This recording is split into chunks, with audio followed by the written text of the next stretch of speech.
오늘은 32편 5절부터 봅시다. 32편 5절.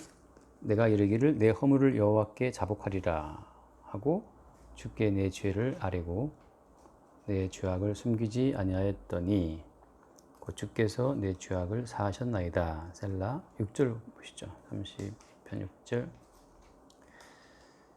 이로 말미암아 모든 경건한 자는 주를 만날 기회를 얻어서 주께 기도할지라. 진실로 홍수가 범람할지라도 그에게 미치지 못하리이다. 7절. 주는 나의 은신처이오니 환난에서 나를 보호하시고 구원의 노래로 나를 애우시리이다. 내가 내 갈 길을 가르쳐 보이고 너를 주목하여 훈계하리로다. 너희는 무지한 말이나 노새같이 되지 말지어다. 그것들은 자갈과 굴레로 단속하지 아니하면 너희에게 가까이 오지 아니하리로다. 악인에게는 많은 슬픔이 있으나 여호와를 신뢰하는 자에게는 인자하심이 두루리로다.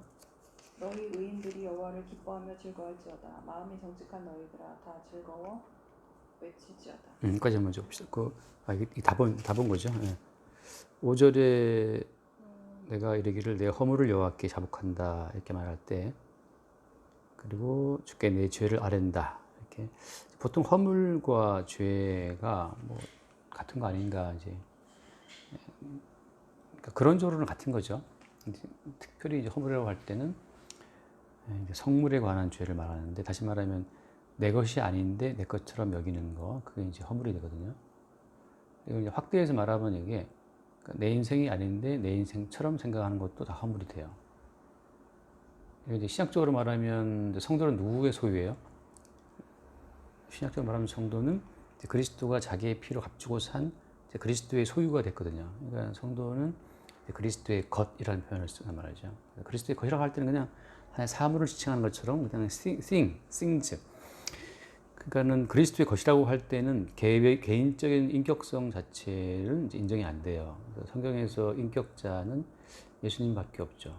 그러니까 뭔가 인격적인 존재성을 지니고 있는 분은 주님밖에 없다. 그러니까 우리가 그 모세가 떨기나무 가운데서 하나님과 만나서 대화할 때, 그때 하나님 자기를 소개할 때 나는 여호와라 하잖아요. 여호와라 할 때 저기 나와 있는 것이 I am who I am인데, 나는 곧 나다라고 하는 말이거든요. 그러니까 성경에서 존재라고 말할 수 있는 분은 주님밖에 없고, 우리 모두는 이제 그 주님께 속한 주님의 것이죠. 여기에서 이제 독자적인 인격성을 주장하는 순간 이제 허물이 돼요. 허물. 내가 내 인생의 주인이라고 하는 그 의식은 사실 마귀로부터 왔기 때문에, 또 사람은 죽을 때까지 내가 내 인생의 주체라고 하는 그 인식에서 벗어날 수가 없어요. 그래서 죽을 때까지 사람은 자기 인생에 대해서 걱정을 해요. 왜 이게 내가 볼 땐 내 인생의 주인은 나라고 생각하는 그 허상에서 빠져나올 수 없으니까. 그러니까 죽을 때까지 내 인생 어떻게 사나, 내 미래 어떻게 될 것인가 오만 걱정하고 살죠. 근데 그것이 이제 하나의 허물이라고 하는 거. 사람의 이제 주인은 창조하신 주님 것이고, 또 말하자면 예수 그리스도로 보자면은 주께서 우리를 피로 샀다고 하는 그런 점에서 봤을 때도 우리가 주님의 것이기 때문에, 그러니까 내 인생이 아닌데 내 인생이라고 생각하고 살아가는 그 모든 것이 다 그게 이제 허물이에요, 허물. 그래서 더 심각하게 말하면 그렇잖아요. 윤동주 시인이 쓴 것처럼 잎새에 있는 바람에도 나는 괴로워했다 할 때, 네가 뭔데 너를 괴로워하냐. 그 잎새에 있는 바람에도 괴로워할 만큼 그 자기의 인생을 깨끗하게 가져가려고 하는 그거, 내가 봤을 때 이것이 허물 없는 인생이야 이렇게 생각하는 그 자체도 우리 주님 보시기에 하나의 허물이 되는 거죠. 그러니까 마치 예수 믿는 믿음을 하나의 그 득도, 그러니까 하나의 고행이나 수행의 과정으로 생각하게 되면 계속 그런 식의 사고방식이 나와요. 그러니까 윤동주 시인도 기독교인이라고 하지만 그것이 이제 예수를 믿을 때 하나의 수행자처럼 예수를 믿으면, 예수를 믿어서 나도 예수님처럼 거룩해져야지 이렇게 예수님과 어떤 거룩의 경쟁이라면 그렇지만 예수님을 목표로 해서 계속 거룩해지려고 애쓰고 있는 그 수행하는 자기 행위의 의미를 두는 자체가, 이게 복음으로 볼 때는 허물이 되는 거죠. 그래서 오히려 주님께서는 다윗 같은 경우는 주저앉히죠. 주저앉혀서 그냥 간음자요 살인자라는 사실을, 거짓말하는 자라는 사실을 드러내서 내가 갖고 온 그 내 인생이라고 말을 할 수 없도록 만들어 버리거든요. 신앙에 들어오게 되면 예수님은 세리와 강도와 죄인들을 구원하심으로써 나는 죄인을 부르러 왔다. 이렇게 딱 말씀하심으로써 예수님 앞에 자기의 죄인됨을 들키지 않는 사람들은 평생 이제 허물과 죄 가운데서 살아가다가 나중에 이제 지옥의 심판을 받는 거죠. 그래서 오늘 이야기 5절처럼 내가 이르기를 내 허물을 여호와께 자복한다라는 말은 이게 지금 내 것이 아닌 것을 내 것이라고 생각하고 살아왔네. 그것이 이제 내 인생일 수도 있고 내가 가지고 있는 소유물일 수도 있어요. 내 가족일 수도 있고 뭐 내가 키우는 반려견일 수도 있고 내 것이 아닌 걸 내 거라고 생각하는 것이 이게 허물이라는 사실을 깨닫고 자복하는 거 이런 시스템에 들어와 있는 걸 제가 지금 뭐라고 그랬어요? 자기의 죄인됨을 깨닫고 내가 죄인이구나. 그래서 그 죄인됨을 용서하시는 그 용서의 구조 그게 이제 복 있는 사람, 복 받은 사람이 그 말하자면 그 복은 하나의 구조라고 하는 거. 사실 복을 내가 소유해서 나의 자아, 내 어떤 내 자아를 확대하고 키우는 것이 복이 아니고 오히려 그 복의 구조 속에 내가 들어와 있는 거. 나의 죄인됨을 알게 하고 그 죄인됨을 그 허물의 사함을 받고 죄가 가려진 자는 복이 있다는 말씀처럼 계속해서 허물이 드러나고 그 허물을 용서하시고 하는 그런 이제 구조 속에 들어와 있는 그것이 복이라고 하는 거죠. 그래서 이제 말하자면 그렇죠. 천국도 마찬가지예요. 천국도 어떤 환경, 어떤 구조 속에 내가 가 있느냐, 그게 이제 천국이 돼요. 우리가 그것을 그림으로 볼 땐 그 이스라엘 백성들을 출애굽하잖아요. 출애굽. 애굽이라는 환경에서 뽑아내서 광야 속에다가 옮겨요. 그쪽으로. 그러니까 삶의 환경을 옮길 자체 그것이 하나의 이제 구원이 되거든요. 그래서 구원이라고 하는 것은 다른 환경 속에 내가 들어가는 거예요. 이걸 비교해서 말하면 내 자아를 키우고 내 인생의 꿈을 이루고 내 평생의 어떤 야망을 실현시키고 그러는 것이 구원이 아니고 구원은 다른 환경 속에서 나를 보게 되는 것. 그게 이제 구원이죠. 그러니까 마치 우리 옛날 단칸 새방에 살다가 방 3개, 4개 늘리고 나중에는 아파트 사고 아파트 2개, 3개 갖고 이런 것을 보통 복이라고 생각하잖아요. 복 받는 인생. 그 사람 참 그 돈복이 붙었다 그런 말 하는 것처럼 자꾸 그걸 복이라고 생각하는데 성경에서 말하는 복은 그게 아니고 허물의 사함을 받고 죄가 가려워지는 어떤 특별한 구조 속에 환경이 나를 덮쳐오는 것 그게 이제 복이라고 하는 거죠. 그러니까 마찬가지 교회도 옛날에는 교회가 그랬어요. 교회가 지하에 있다가 지상 올라갔어. 그래서 또 지상 올라가서 나중에 또 예배당을 크게 지었어. 그거 자체가 이제 복받은 교회인 것처럼 이렇게 생각을 지금도 그렇게 하고 있죠. 지금도. 근데 성경대로 말하자면 예컨대 그 교회에 복이 있다 할 것 같으면 끝없이 허물이 발굴되고 그 허물의 어떤 사함을 받는 사건이 벌어지는 그 특별한 구조 속에 놓여 있다면 그 교회는 이제 교회의 됨이라고 하는 어떤 독특한 정체성을 보이는 거죠. 근데 그 허물이 발굴되지 않고 그다음에 그 허물의 어떤 사함 받는 사건, 거기에 십자가의 사건이 있는 건데 허물이 드러나고 그 허물을 용서하는 십자가의 어떤 피의 은총이 지속적으로 나오지 않는 구조라면은 그건 이제 교회가 아니고 인간의 집단이 되는 거고 하나의 종교적인 집단이 되는 거죠. 똑같아요. 아까도 내가 그 시인의 시를 얘기했지만 죽을 때까지 자기 자신의 어떤 발전, 성숙, 정말 도인처럼 되는 거 있잖아요. 옛날에는 화도 안 냈지만 지금 저쪽 옛날에 화를 냈지 지금 화도 안 내고 참 대인배처럼 어떤 그 자체 자기 수양 자체를 어떤 복이라고 여기는 사람들이 굉장히 많아요. 기독교 내부에도. 그래서 옛날에 한때 지금은 없지만 옛날에 한때 또 저스트 라이크 지저스라고 해갖고 예수처럼 그것도 한때 바람 불었었거든요. 우리가 예수님처럼 닮아간다. 예수라면 어떻게 할 것인가. 그래서 예수라면 이 상황에서 허허 웃을 거야. 이런 말도 안 되는 그런 책. 차라리 회사에서 임금 안 나오면 머리띠 두르고 투쟁하는 그것이 오히려 그게 정직한 거예요. 나는 예수 믿는 사람이니까 이럴 때도 내가 주께 맡기고 내가 견뎌야지. 이것이 그런 구조 속 환경이 내게 덮쳐와서 그런 믿음을 내게 줬다면 내가 그 닥쳐온 어떤 새로운 주체에 의해서 나 뛰들고 다 싸울 거야 하는 그 주체가 주저앉히는 과정 속에서 나는 싸우고 싶은데 내 안에 계신 주님이 나를 주저앉히네? 이걸 보게 그건 믿음이지만 자기 속에 그것도 없어요. 근데 이렇게 견디고 참고 하면 주님이 복을 주실 거야. 이렇게 생각해서 하지 않는 것은 종교인들의 어떤 태도죠. 자기를 속이는 거고. 그래서 우리는 정직하게 우리의 허물을 내보이는 과정을 통해서 우리의 죄인됨을 보게 되고 그 죄인됨을 대신해 죽으신 예수의 은총을 보는 그 어떤 구조 속에서 매일매일 들어가는 거죠. 그래서 주님께서 의도하시는 것은 우리가 품고 있는 어떤 주체성 자체가 사실 마귀로부터 왔다는 것을 알게 하는 거예요. 그러니까 주체의식이 있는 한 우리는 계속 내 인생을 내가 책임져야 된다는 그 무거운 짐에서 평생 벗어나지 못해요. 근데 어떤 인간 또 자기 인생을 뜻대로 이렇게 뭐랄까 유지해 나가지 못한다는 사실은 반복적으로 드러나는 어떤 그냥 하나의 현실이죠, 현실. 어떤 사람이 어떤 환상을 품고 살아도 다 죽으면 굴복되잖아요. 그지 말씀에 의해서 그렇게 되는 건데, 그러니까 산다고 하는 우리의 우리의 의식이 사실 이게 우리가 허상을 따라가는 거예요. 살려주시는 분에 의해서 우리는 지금 살고 있다는 삶은 하나의 결과지. 내가 막 살고자 하는 나의 어떤 투쟁에 의해서 내 삶을 유지해 가는 게 아니라는 거죠. 그래서 우리가 마태복음 18장의 말씀 그거 있잖아요. 두세 사람이 내 이름으로 모인 곳에는 나도 그들 중에 함께 있다. 그 말씀 기억나죠?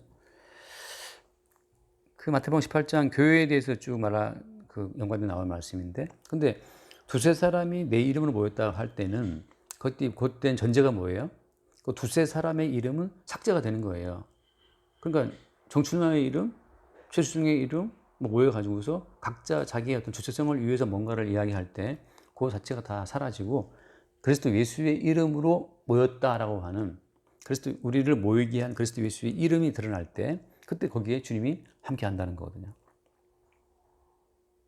그러니까 결국 이제 인생이라는 거는 내가 내 인생의 주인이야, 내가 할 탓이야, 내가 노력하고 내가 견디고 내가 전략해서 집도 사고 이렇게 인생을 갖고 나가는 거지 라고 하는 것은 계속 이제 허상 가운데 휘둘려서 인생을 살아가는 건데, 주님은 거기에서 우리를 어떻게 한다? 그래서 우리를 끄집어내서 주님이 다스리시는 주님의 세계 속에 우리가 있다는 사실을 이제 알게 하는 거죠. 그러니까 환상에서 끄집어내서 어떤 그 실체의 자리로 우리를 옮기는 과정이 그게 이제 구원이 돼요. 그래서 여기서 아까 내 허물을 여호와께 자복하리라, 또 내 죄를 아뢰고 내 죄악을 숨기지 아니하였더니 주께서 내 죄악을 사하셨나이다. 요 5절에 나온 이것이 이제 그 복의 구조라고 하는 거죠.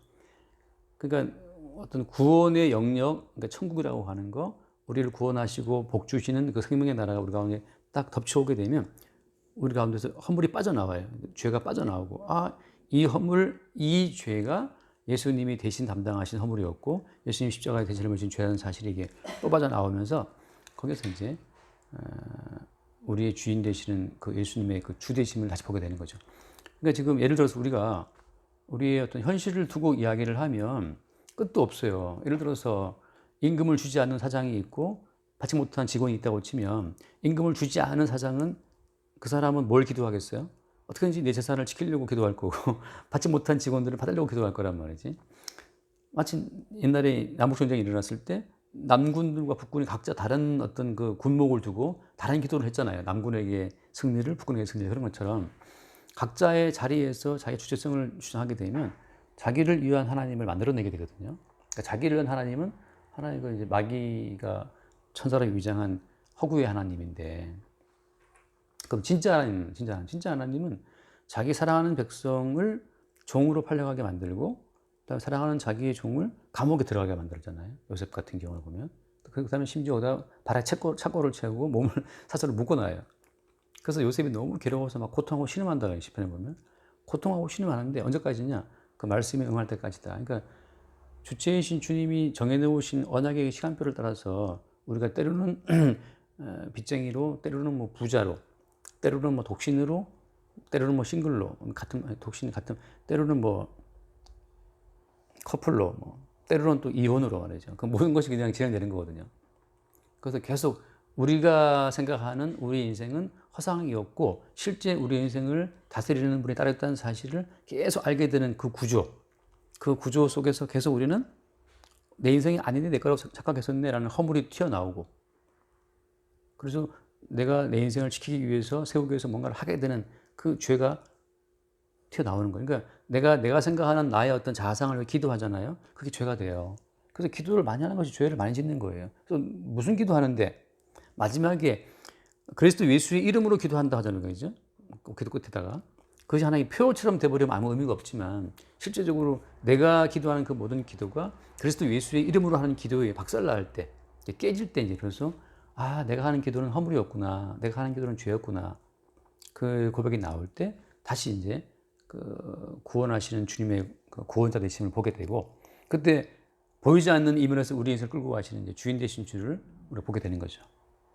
그러니까 우리가 성경을 보면 예수 그리스도의 백성들이 걸어가는 그 길이 그다지 형통한 길이 아니라는 사실을 이제 항상 본단 말이죠. 방금 한 요셉도 그렇지만 이스라엘 백성들도 다 포로 끌려갔고, 그러니까 그 이스라엘 백성들이 왜 포로 끌려가느냐? 이스라엘의 주인이 따로 있다는 사실을 그걸 통해서 보이시는 거예요. 그들의 뜻대로 다 오냐오냐 해주면 그들이 주체가 되는 건데, 주님은 그들이 주체가 아니라는 걸 보이기 위해서 계속 그들을 복의 구조 속으로 끌고 가는 거죠. 그러니까 오히려 이 땅에서는 뭐가 안 되는 것이 안 됨으로 말미암아 인생의 주인이 따로 있다는 사실을 보게 되는 것, 내가 꿈꾸는 인생은 허상이었고 계속 이루어진 실체는 지금 다 다르기 때문에 다르게 내 인생을 끌고 가시는 그 어떤 보이지 않는 주를 만나게 되는 그것이 오히려 복 있는 사람이라고 하는 거죠. 그래서 여기 시편에서 말하는 복이라고 하는 것은 허물의 사함을 받고 그 죄가 가려진 자가 복이 있다 이 말씀처럼 계속 어떤 허물이 드러나고 죄가 드러나는 과정 속에서 그 허물과 죄를 용서해 주, 이미 이건 구약이니까 신약 말하면 이제 이미 용서해 주신 그 예수 그리스도의 용서의 항목을 보게 되는 그것 자체가 이제 복 있는 사람이라고 하는 거예요. 그래서 이제 예를 들면 또 6절 말씀 보면 한번 읽어봅시다. 6절에 이로 인하여 무릇 경건한 자는 주를 만날 기회를 타서 주께 기도할지라 진실로 홍수가 범람할지라도 저에게 미치지 못하리. 그러니까 경건이라고 하는 것 자체가 이게 우리 안에서 일하시는 주님의 산물이죠. 경건이라고 하는 거. 그러니까 그 경건이라는 것이 내게 닥쳐오게 되니까 그때 우리는 이제 주님께 기도하는 그 상황 속에 들어가는 거예요. 그러니까 자 여러 번 이야기하지만 그 기도를 내가 한다? 내가 하는 그 모든 기도는 대부분 엉터리일 수밖에 없어요. 근데 그럼 뭐냐? 그 주인이신 주님이 우리를 하여금 기도를 하게 하는 사건 속에 우리를 집어넣어요. 여기서 이제 아까 복의 구조로 보자면 그렇습니다. 주님이 기도를 하게 되는 상황으로 툭 쳐버리면 먼저 나오는 기도는 어떤 기도가 나오겠어요? 먼저 나오는 기도는 나의 나됨을 지키기 위한 몸부림으로 기도가 나와요. 지금 돈이 없어. 그럼 돈이 없는 환경 속에서 우리는 위기를 느낀단 말이죠. 그래서 주님 돈이 없어요. 돈 달라고 막 기도를 한다고. 그게 허물이 돼요. 왜냐하면 돈이 없는 너의 인생 자체를 허락하신 분은 주님이기 때문에 너의 인생의 주인이신 주님이 너에게 돈이 없는 환경에 너를 있게 한 거란 말이지. 그러니까 예를 들어서 이스라엘 백성들이 출애굽 광야에 들어갔잖아요. 광야에 들어가서 그들이 뭘 기도했어요? 광야에 그들이 기도했던 것은 애굽에서 먹었던 추억들이거든. 애굽의 것들을 그들이 기도했어요. 그것이 그들에게 허물이 돼요. 그러니까 기도의 첫 단계는 우리가 하는 것이 아니고 주님이 이끄신 환경 속에서 기도가 튀어나오는데 그때 나오는 모든 기도는 대부분 그 기도는 다 허물이라고 하는 거예요. 허물. 이 상황에 처하게 하신 그 주체이신 주님을 생각하지 않고 내가 마치 지탱해 나가야 될 인생인 것처럼 돈이 있어야 나 내 인생을 지탱할 수 있어 이렇게 주장하는 그 주장 자체가 이제 허물이 돼요. 근데 그 허물의 배후에 누가 있다고요? 그 허물의 배후에 마귀가 있는 거죠. 그래서 늘 말하지만 광야에서 처음으로 예수님이 이 마귀의 정체를 드러냈잖아요. 그래서 광야에서 예수님이 마귀와 싸울 때 그때 처음 받게 되셨던 그 시험이 떡 만들어 먹으라 하는 거 그런 것처럼 다시 말해서 그 마귀의 시험의 요지는 뭐냐면 네가 네 인생을 지켜라 그거예요. 네가 네 인생을 지켜야지 라고 하는 것이 이제 광야에서 마귀가 예수를 미혹했던 시험의 그 주제예요. 근데 주께서 답은 계속 뭐냐 하면은 사람의 떡으로 하는 것이 아니고 하나님의 그 이번에 나오는 말씀을 한다 하잖아요. 말씀으로. 그러니까 말씀이 계속 우리를 그렇게 끌고 오신 거예요. 그 말씀이신 주님이 우리를 돈이 없는 환경, 몸이 아픈 환경, 임금 체불되는 환경, 혹은 또 뭐 돈을 겁나 많이 버는 환경, 다 주님이 해나가시는 건데, 거기서 이제 마귀는 계속해서 네가 만들어 먹어라, 네가 벌어야 된다, 네가 해결하라 하고 이제 우리를 몰아붙이는 거고, 마찬가지죠. 뭐 능력을 보이는 것도 마찬가지고, 모든 것이 다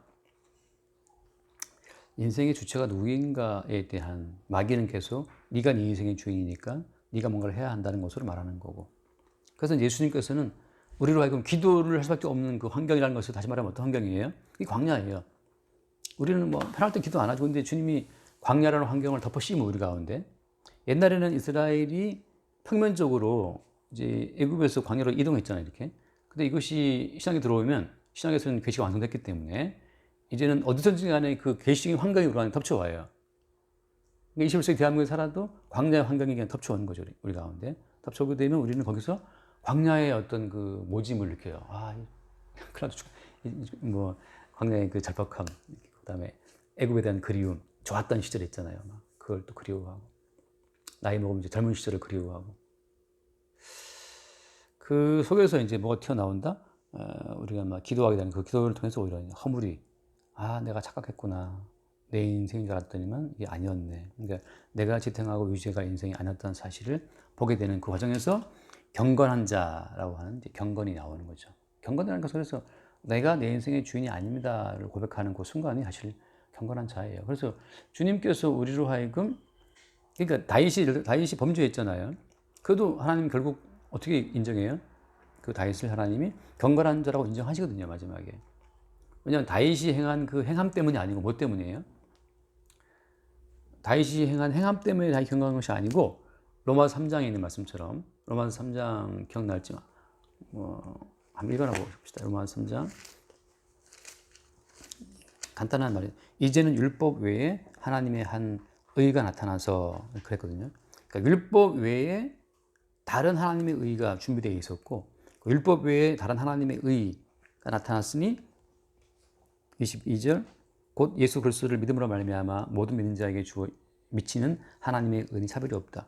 그러니까 결국 예수 그리스도를 믿는 믿음의 의가 따로 준비되어 있던 거예요. 그러니까 다윗이 개인적으로 막 애쓰고 힘써 경건하게 살아서 바르게 살아서 구축된 그 의는 하루아침에 붕괴돼 버리고, 율법 외에 하나님이 다르게 준비한 하는 의로 말미암아 다윗은 경건한 자예요. 그러니까 복의 구조 속에서는 계속 우리의 허물과 죄는 드러나고, 우리가 추구하는 경건의 의도 다 깨지고 허물어지고 다 씻겨나가고, 하나님 주님하신 다른 의로 경건함을 얻게 되는 그 구조, 나의 허물과 죄가 드러나고 그 허물과 죄를 다 사하고 용서해 주는 새로운 근거로서 그 하나님 준비하신 그 의를 입는 가운데서 경건한 자가 되는 거죠. 그 경건한 자만 뭐 한다? 그때 그들만 주께 기도하는 거예요. 돌아가서 보면. 그래서 경건한 자는 주를 만난 기회를 얻어서 주께 기도할지라. 그 다음에 답이 뭐예요? 진실로 홍수가 범람할지라도 그게 미치지 못한다. 이게 참 놀라운 거죠. 그러니까 이 복의 구조 속에서 경건의 실체가 내 의가 아니고 그리스도 예수의 의라는 것을 보게 된 사람 입장에서는, 그때 비로소 이제 기도하는 기도는 뭐냐 하면, 내 인생은 내 것이 아니고 주의 것이오니 살든지 죽든지 뜻대로 하십시오라고 주께 자기를 던지는 기도를 하게 돼요. 그때 뭐냐? 그때 나오는 그 결론은 진실로 홍수가 범람해도 그에게 미치지 못한다. 그때는 이게 죽어도 괜찮아요. 왜냐, 이게 사나 죽으나 주의 것이기 때문에, 이 복의 구조 속에서 내 인생이 내 거라고 하는 걸 착각해서 구원함을 얻어서 주의 것으로 옮겨진 사람 입장에서는 이게 사나 죽으나 주의 것이기 때문에 거기에서는 죽음 자체가 의미가 없는 거죠. 그래서 뭐 한 번 더 볼까요? 로마서 거기 14장에 아주 그냥 마르고 딸토록 인용하는 말씀인데, 로마 14장 7절에 보면은, 우리 중에 누구는 자기를 위하여 사는 자가 없고 자기를 위하여 죽는 자도 없도다. 그 다음 보세요. 우리가 살아도 주를 위하여 살고 죽어도 주를 위하여 죽나니 그러므로 사나 죽으나 우리가 주의 것이로다. 이런 고백 자체가 이제 아까 복의 구조 속에서 경건한 자가 하게 되는 고백이에요. 이거 지금 내가 살아있는 거 주를 위해 살아있는 거고, 내가 좀 죽는 거 주를 위해 죽는 거네. 사나 죽으나 그냥 주의 것이구나. 주의 것이라고 하는, 하나의 마치 사물처럼 자기를 볼 때 나는 주의 것인 하나의 사물로 자기를 보게 돼요. 나는 살아남아야 돼, 나는 죽으면 안 돼. 이 맹목적인 어떤 생존 본능에서 이 뭐랄까 빼내짐을 입어서 이게 이미 사망 권세를 이기고 살아나신 그리스도 예수의 품 안에 있기 때문에 지금 산다 죽는다 자체가 하나의 허상처럼 느껴지는 거거든요. 그래서 9절 말씀 보면 이를 위하여 그리스도께서 죽었다가 다시 살아나셨으니 곧 죽은 자와 산 자의 주가 되려 하심이라. 그러니까 주님 자체가 이미 죽음을 거쳐서 죽음을 이기고 살아나셨기 때문에 우리는 주의 것으로서 그와 함께 죽음을 거쳐 그와 함께 살아나는 과정으로 가게 되는 거예요. 그때 이제 인생의 진실을 보게 되는 거죠. 내가 지켜서 막 노심초사해서 이어나가는 인생이 아니고 주님이 지금 나를 여기에 있게 하셨네. 그것이 가난이든 혹은 갑자기 뭐 로또가 돼갖고 막 뭐 몇십을 벌든 그 상관이 없어요. 옛날에 BBQ 그 당첨돼갖고 1억 받았잖아요, 그죠? 그때 처음에 약간 멍했어요. 이 보이스피싱인가 그랬단 말이지 처음에. 그래서 그 BBQ 전화 와가지고 1억 됐습니다. 아 이거 1억 훔쳐가려고 지금 그 보시면 그래서 이제 막 여러 번 하겠는데 그게 맞더라고요. 그래서 그 본사에 가가지고 이제 그 BBQ 회장 만나서 악수하고 뭐 그 이제 1억을 수령 받을 때 거기 임원들 다 서갖고 이제 다 막 그 복의 기운을 받겠다고 악수도 하고 이렇게 그렇게 1억을 받거나 또 그새 또 빚도 한 1억 이상 진 적이 있었는데 1억 빚을 지거나 1억이 뭐예요? 더 큰 빚이 있었죠. 그렇게 여러 가지 빚을 지거나 혹은 1억 갑자기 뭘 받거나 그 모든 상황 자체가 다 이게 우리가 주체가 아니고 사나 죽으나 빚이 있으나 혹은 돈을 버나 이게 주의 것이다고 하는 그 속에 있을 때 그때 우리는 이제 거기에 어떤 매이지 않는 그 자유, 홍수가 범람할지라도 미치지 못한다고 하는 거. 그러니까 이 세상살이의 그 모든 것으로부터 이게 어쨌든 간에 주체가 주님이기 때문에 나만 상관없어. 이게 되는 거예요. 이게 해결하실 분은 주님이잖아요. 그죠? 근데 이거를 내가 해결한다고 생각하는 순간 이제 우리는 매게 되죠. 여기서 이제 여기서 미리 말하면은 그 뭐냐면은 여기에 어디 나와 있을 것 같은데 정직이란 말이 어디 있지 않나? 11절 끝에 거기 11절 끝에 한번 볼게요. 그 시편 거기 11절에 보면은 너희 의인들아 한번 읽어보세요. 너희 의인들아 여호와를 기뻐하라 즐거워할지어다 마음이 정직한 너희들아 다 즐거이 외칠지어다. 이게 그 정직하다는 것이 뭐냐 하면 정직하다는 것은 이걸 알아야 돼요. 방금 말한 이 복의 구조를 우리의 의지로 이 복의 구조를 유지할 수 있나요? 붙잡을 수 없죠, 그죠? 정직하다는 것은 나는 이런 믿음이 없습니다. 그러니까 나는 이런 평안도 없고, 그러니까 지금 허물과 죄 가운데 빠진 우리의 실체를 정직하게 인정을 하는 게 그게 정직이거든요. 여기에서 이제 이런 복의 구조를 말했다고 해서 그런 상태가 돼야지. 다시 말하면 사나 죽으나 주의 것이라는 그 로마서의 고백을 듣고 그래 난 주의 것이야 하고 어떤 환경이 와도 본인이 이제 본인 믿음으로 막 난 주의 것이 하고 자기가 그 말씀을 이루려고 하면 그게 법이 돼요. 어제 잠깐 마가복음 할 때 봤지만 제가 항상 경계하는 것이 복음을 또 율법화하게 되면 본인이 또 그 이루려고 애를 쓰거든요. 그 상태가 되려고. 사나 죽으나 죄 것이라고 하는 것은 이게 복음 안에서 내게 주어지는 은총의 어떤 결과로서의 고백이지 내가 나란 사람 주의 것이 하고 본인이 결심한다고 막 애쓴다고 되는 게 아니거든요.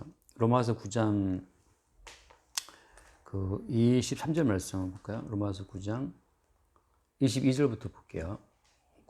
마가복음 미안합니다. 마가복음 9장 22절. 마가복음 9장 22절. 귀신이 그를 죽이려고 불과 물에 자주 던졌나이다. 그러나 무엇을 하실 수 있거든 우리를 불쌍히 여기사 도와주옵소서. 다음 보세요. 23절.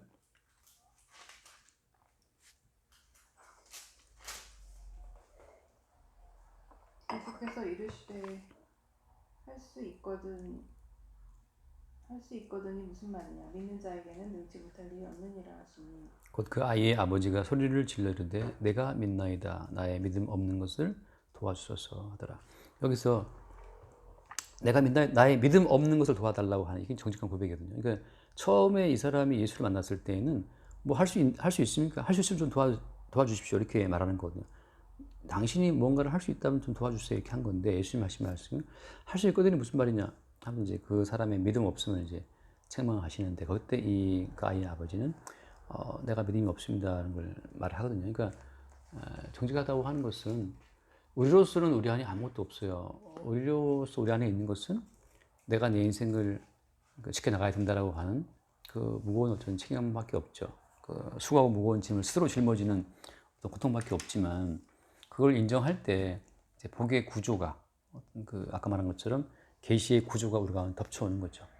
우리가 구름이 와서 비를 내리면 비를 맞잖아요. 어쩔 수 없지. 강남이든 뭐든 비구름 와서 비를 때리면 맞는 거지 뭐 죽기도 하고 그런 것처럼 계시의 구조가 우리 에워싸게 되면 그때 우리는 우리의 허물과 우리의 죄가 다 드러나게 되고 내가 내 인생의 주인 것처럼 까부는 것처럼 이게 허물했다는 사실을 보게 되고 그래서 정직한 사람들이 즐거워할 수 있는 것이 내가 그 계시의 구조를 끌고 올 수 없다는 사실을 알기 때문에 내가 비구름 끌고 올 수 없잖아요. 그러니까 우리는 괴로워할 때는 괴로움 당하는 거예요. 힘든 것은 힘들 때는 힘들게 버티는 거지 뭐.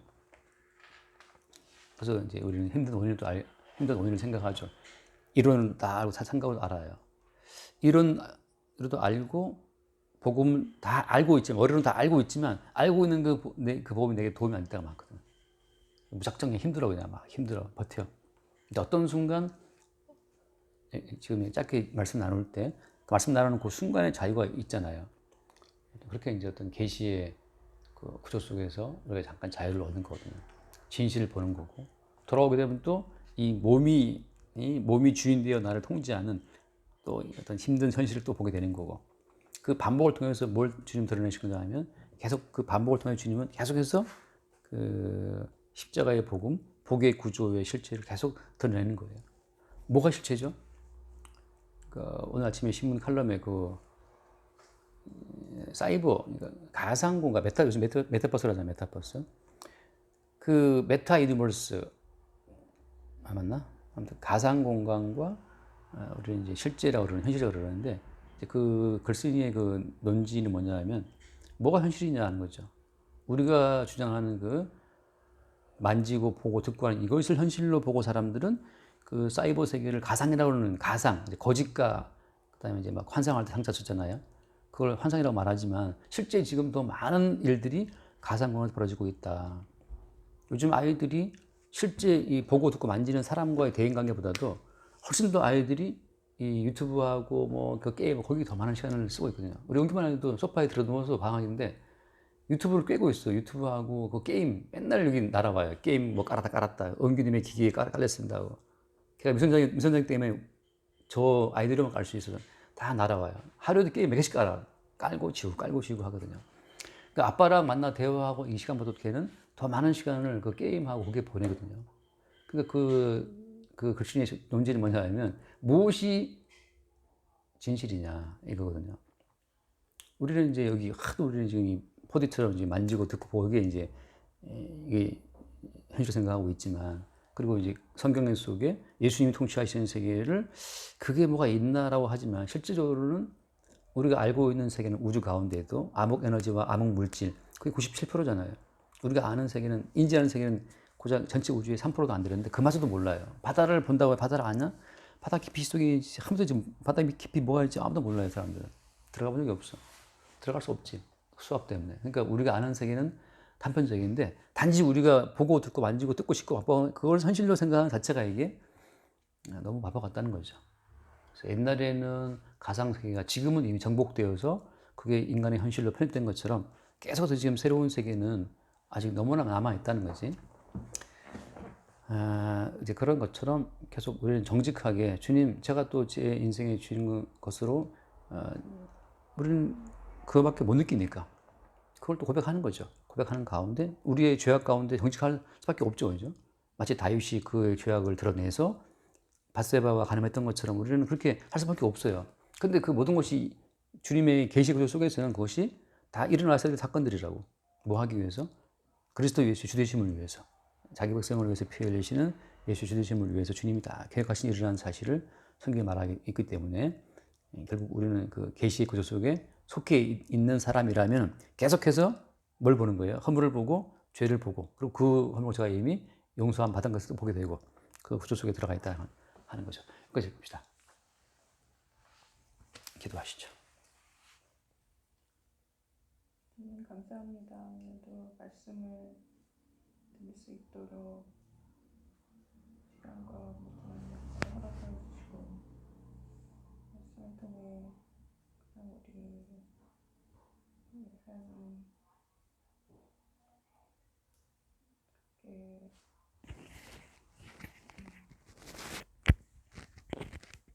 이렇게 주인되고자 하는 그런 모든 것을 악이고 죄임을 깨달을 수 있도록 하여 주시는 주의 은혜 가운데 있음을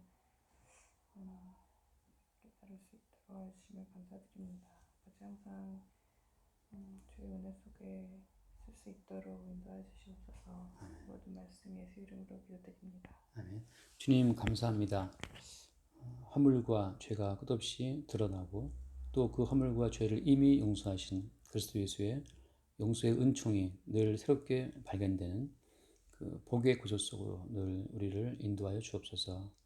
우리가 사는 것은 우리가 사는 것이 아니라 이미 우리를 대신하여 피값을 지불하신 주님이 친히 우리를 이끄시고 우리 안에 사신다는 그 참된 진실을 늘 새롭게 보게 하여 주옵소서. 우리 주 예수 이름으로 기도드립니다. 아멘.